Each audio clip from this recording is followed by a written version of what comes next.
السلام علیکم، امید ہے آپ سب خیریت سے ہوں گے۔ آج ہم جماعت دہم کی اردو کی کتاب کی غزل نمبر 1 کے مشقی سوالات مکمل حل کریں گے۔ آئیے سبق کا مطالعہ کرتے ہیں۔ سوال نمبر 1، مرزا غالب کی شامل کتاب غزل کو مد نظر رکھتے ہوئے درج سوالات کے مختصر جواب تحریر کریں۔ سوال نمبر 1 ہے، غالب کے نزدیک یہ دنیا بازیچہ اطفال کیوں ہے؟ اس کا جواب ہوگا، غالب کے نزدیک یہ دنیا بازیچہ اطفال اس لیے ہے کہ اسے ثبات حاصل نہیں۔ جس طرح بچوں کے کھیل عارضی ہوتے ہیں، اسی طرح اسے بھی بنانا اور مٹانا آسان ہے۔ مرزا غالب کی شاعری میں بہت گہرا فلسفہ پایا جاتا ہے۔ سوال نمبر 2، اورنگ سلیماں اور اعجاز مسیحا تلمیحات ہیں، ان کی وضاحت کریں۔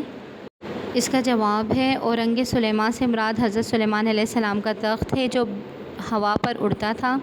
اعجاز مسیحا سے مراد حضرت عیسیٰ علیہ السلام کے معجزات ہیں، جیسا کہ مردے زندہ کرنا، کوڑھی کو ٹھیک کرنا اور پیدائشی بیماروں کو شفا دینا۔ سوال نمبر 3، حال اور رنگ کا لطیف فرق واضح کریں۔ غالب نے حال اور رنگ کو بڑی نزاکت سے استعمال کیا ہے۔ حال سے مراد دلی کیفیت اور باطنی جذبات ہیں، جبکہ رنگ سے مراد ظاہری حالت اور طرز عمل ہے۔ سوال نمبر 4، کعبہ اور کلیسا کے الفاظ کن دو تہذیبوں کی علامت ہیں؟ تو اس کا جواب اس طرح ہوگا کہ کعبہ اسلامی تہذیب اور اقدار اور روایات کی علامت ہے، جبکہ کلیسا عیسائی تہذیب و ثقافت کو ظاہر کرتا ہے۔ مقطع میں مرزا غالب نے اپنے بارے میں کیا کہا ہے؟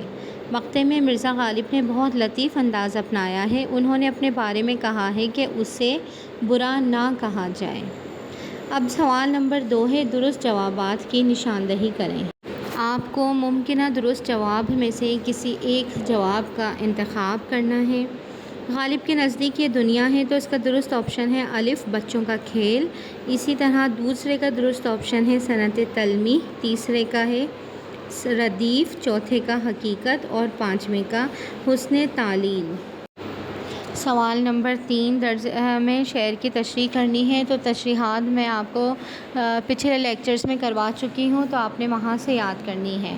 پھر سوال نمبر 4 ہے، زیر نظر غزل میں غالب نے کا سائنسی شعور کا پتہ ملتا ہے۔ کلام غالب سے مرزا غالب کی جدت پسند شخصیت کا احاطہ کریں۔ تو آپ جو ہے اس میں تھوڑا سا مرزا غالب کا تعارف پیش کریں گے، اس کے بعد جو ہے موازنہ کریں گے۔ جیسے کہ آپ لکھیں گے، مرزا غالب فلسفیانہ اور انقلابی ذہن کے مالک تھے۔ آپ کی شاعری میں بہت گہرا شعور اور تجسس پایا جاتا ہے۔ آپ کی شاعری سے سائنسی شعور اور جدید رجحان کی کرنیں پھوٹتی ہیں۔ مرزا غالب کو جدید سائنس سے لگاؤ تھا۔ آپ نے دیکھا نا، ان کے ایک دو اشعار جو ہیں وہ سائنس پر مبنی ہیں۔ انہوں نے اندھی تقلید کے بجائے منطقاً اور فلسفیانہ مزاج کے ساتھ عقلی دلائل پیش کیے۔ اس کے بعد ہمارے پاس ہے سوال نمبر 5، درج ذیل الفاظ پر اعراب لگا کر تلفظ واضح کریں۔ آپ دیکھ سکتے ہیں بازیچہ، بازیچہ میں با پر زبر آئے گا، زے پر زیر اور چے پر زبر آئے گا۔ اعجاز، اعجاز میں الف کے نیچے تلفظ واضح ہو رہا ہے، زیر ہے اور جیم پر زبر ہے۔ صحرا، صحرا میں صاد پر زبر اور رے پر زبر آئے گا اور ہا لفظ ساکن ہے۔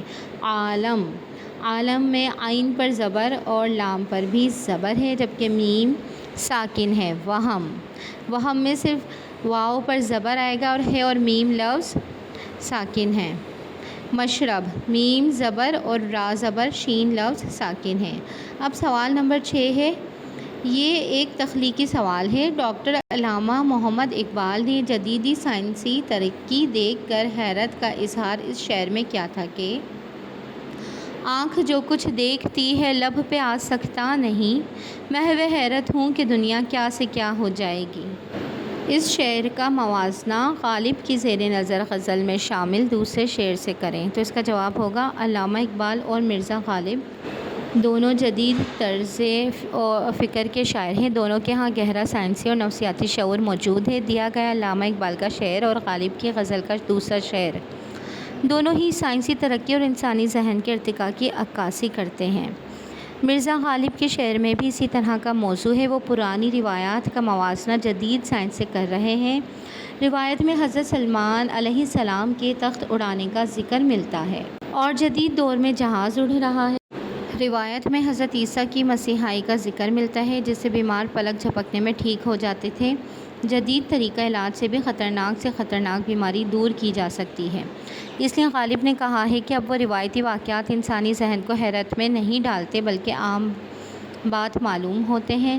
سائنس نے انسانی ذہن کو وسعت عطا کی ہے اور اس کے نظریات کو تبدیل کر دیا ہے۔ اس کے بعد غزل کے مشقی سوالات میں حصہ قواعد میں غزل اور مطلع کی تعریف دی گئی ہے۔ غزل کی تعریف آپ لوگ نحو جماعت میں بھی پڑھ کر آئے ہیں کہ یہ عورتوں کی زبان ہوتی ہے۔ غزل عربی زبان کا لفظ ہے، یہ کہ جماعت نحو میں تھوڑی تفصیل کے ساتھ بیان کی گئی ہے۔ اردو میں غزل ایرانی ادب سے آئی۔ غزل شاعری کی وہ صنف ہے جس میں حسن و عشق کی کیفیات کے ساتھ دیگر موضوعات کو خوبصورت اور پر اثر انداز میں بیان کیا جاتا ہے۔ غزل پر کافی تنقید ہوتی رہی، لیکن غزل نے ہر دور میں اپنا وقار اور اعتبار برقرار رکھا۔ آپ نے غزل کی تعریف اور غزل کے بڑے شاعروں کے نام MCQs اور مختصر سوالات کے لیے یاد کرنے ہیں۔ اس کے بعد مطلع ہے، مطلع کی بھی تعریف یاد کرنی ہے، اور پھر پہلے شعر کو مطلع جبکہ دوسرے شعر کو جو مطلع کے بعد آئے حسن مطلع کہتے ہیں۔ یہ لائن ضرور یاد کرنی ہے، ہو سکتا ہے MCQs میں آ جائے۔ جیسے کہ آپ پچھلی جماعت میں پڑھ کر آئے ہیں کہ ہم آواز الفاظ قافیہ اور ردیف قافیے کے بعد والے الفاظ ہیں۔ مقطع عربی زبان کا لفظ ہے جو قطع سے نکلا ہے، جس کے معنی کاٹنے یا قطع کرنے کے ہیں۔ شعری اصطلاح میں مقطع سے مراد غزل کا وہ آخری شعر ہے جس میں شاعر اپنا تخلص استعمال کرتا ہے۔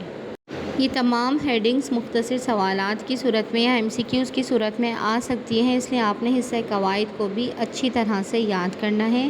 آخری مقطع اور آخری شعر میں فرق، یہ بھی مختصر سوال بن سکتا ہے۔ اگر آخری شعر میں تخلص نہ دیا گیا ہو تو وہ شعر مقطع کے بجائے آخری شعر کہلائے گا، اور اگر شاعر اپنا نام استعمال کرے یا تخلص استعمال کرے تو پھر وہ آخری شعر نہیں بلکہ مقطع کہلائے گا۔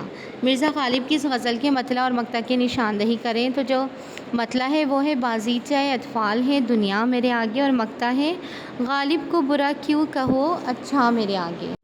آج غزل نمبر 1 مکمل، مائع مشقی کام اختتام پہنچی۔ کل نئے لیکچر کے ساتھ دوبارہ حاضر ہوں گے، جب تک کے لیے اللہ حافظ۔